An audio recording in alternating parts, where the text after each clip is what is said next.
네, 안녕하십니까. 더불어민주당 국민소통위원회 2월 4일 화요일 민주파출소 현황 및 대응 브리핑 하겠습니다. 민주파출소 현황은 2월 3일 24시간 기준으로 2,571명이 방문했고 752건의 제보가 있었습니다. 매체별로는 네이버가 29.12%로 제일 높은 수치를 기록했고 그 뒤로 유튜브 19.15%, SNS가 8.78%, 커뮤니티가 5.85%로 제보되었습니다. 주요 제보된 내용에 이재명 암살단 관련 제보가 다수 접수되었습니다. 이재명 암살단이라는 카카오톡 오픈 채팅방이 운영 중이며 국민의힘 중앙회라는 네이버 밴드를 통해서 이재명 체포조를 만들자 활동하실 분들 신청하라. 조건은 무술 유단자 죽음이 두렵지 않은 자라는 모집글이 게시되어 참가자를 모집 중인 것으로 확인되었습니다. 국민소통위원회는 이러한 위험천만한 행위를 강력히 규탄하며 즉각적인 중단을 경고합니다. 특히 국민의힘 중앙회의 불법적이고 반민주적인 행위에 대한 사실관계를 국민의힘은 신속하게 확인하고 즉각 조치를 취해 줄 것을 요구합니다. 정치가 결코 혐오와 폭력이 장이 되어서는 안 됩니다. 국민소통위원회는 해당 활동에 대해 지속적으로 모니터링하고 강력히 대응할 것입니다. 아울러 당대표에 대한 경호 강화를 해달라는 국민들의 요구가 높다는 점 또한 알고 있습니다. 안전조치를 더 강화시키겠다는 말씀을 드리겠습니다. 민주주의는 폭력이 아닌 대화와 토론을 통해 발전해야 됩니다. 어떠한 유혹과 폭력도 이를 흔들 수 없다는 점에 분명히 밝힙니다. 두 번째로는 어저께 이재명 대표께서도 말씀하셨지만 국민의힘의 거짓말 시리즈를 말씀드리겠습니다. 이 내용은 전용기 국민소통위원장이 말씀드리도록 하겠습니다.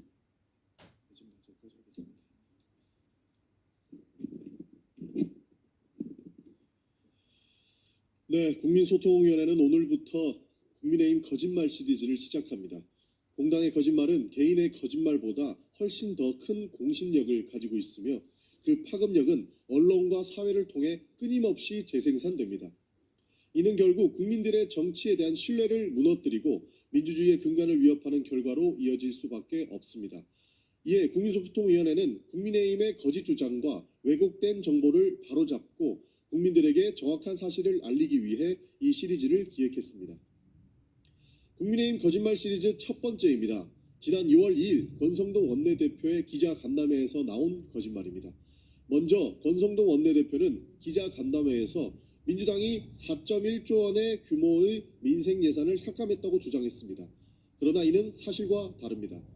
민주당이 삭감한 예산은 증빙 없는 지출, 집행률 낮은 사업, 법적 근거가 없는 편성 등 기준으로부터 철저한 심사를 통해 조정된 것입니다. 구체적으로 삭감된 예산의 대부분은 용처가 불명확한 예비비 2.4원과 금리 2.4조 원과 금리 인하 전망에 따라 불필요해진 국고채 이자 상환액 0.5조 원입니다. 이는 국민 생활과 집결된 실질적 민생 예산이 아니라 국민과 기업에 피해를 주는 삭감이 전혀 아닙니다. 따라서 민생 예산을 삭감했다는 권 원내대표의 주장은 명백한 거짓말입니다.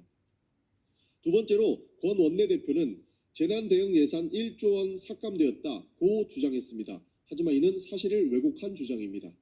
2023년 예비비 집행률은 고작 29%에 불과했으며 실질적인 재난 대응에 활용되지 않은 예산은 대거 남아 있었습니다. 그럼에도 정부는 예비비를 오히려 14.3% 늘려 4조 8천억 원을 편성했습니다. 이는 건전재정 원칙에도 맞지 않는 과도한 예산 편성입니다.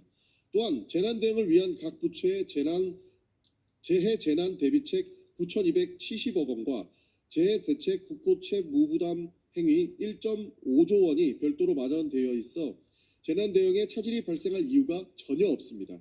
세 번째로 권 원내대표는 민주당이 R&D 예산을 대폭 삭감했다고 비난했습니다. 그러나 이 역시 사실이 아닙니다. 민주당은 R&D 예산을 단독으로 삭감한 적이 없습니다. 여야는 예산 심사 과정에서 유사 중복 과제나 연내 집행이 어려운 사업에 대해 합의 통해 결정을 내렸습니다. 즉 이는 여야가 함께 책임지고 결정한 사안이며 민주당만의 일방적인 조치가 아닙니다. 권 원내대표의 주장은 여야 합의 과정을 무시한 왜곡된 발언에 불과합니다. 마지막으로 권 원내대표는 이재명 대표를 겨냥해 민생의 진심이라면 여야정 협의체에 복귀해야 한다고 주장했습니다. 그러나 이는 사실을 왜곡한 발언입니다. 여야정 협의체가 정상적으로 가동되지 못하는 이유는 국민의힘이 추경안에 반대하며 실무회의에 전혀 참석하지 않았기 때문입니다. 권 원내대표의 정확한 사실관계부터 파악하고 그 발언을 해야 할 것입니다. 여야정 협의체가 가동되려면 권성동 원내대표의 진심부터 보여주셔야 할 것 같습니다. 이상으로 국민의힘 거짓말 시리즈 첫 번째 편을 마치겠습니다. 네, 국민소통위원회는 앞으로도 국민의힘의 왜곡과 거짓말을 바로잡고 진실이 밝혀질 때까지 이 시리즈는 지속적으로 계속해 나갈 것입니다. 국민 여러분께서도 민주파출소에 관련 제보를 해주시면 철저히 검증하여 국민의힘의 거짓말을 끝까지 파악하고 파헤치겠습니다. 이상으로 브리핑을 마치겠습니다. 감사합니다.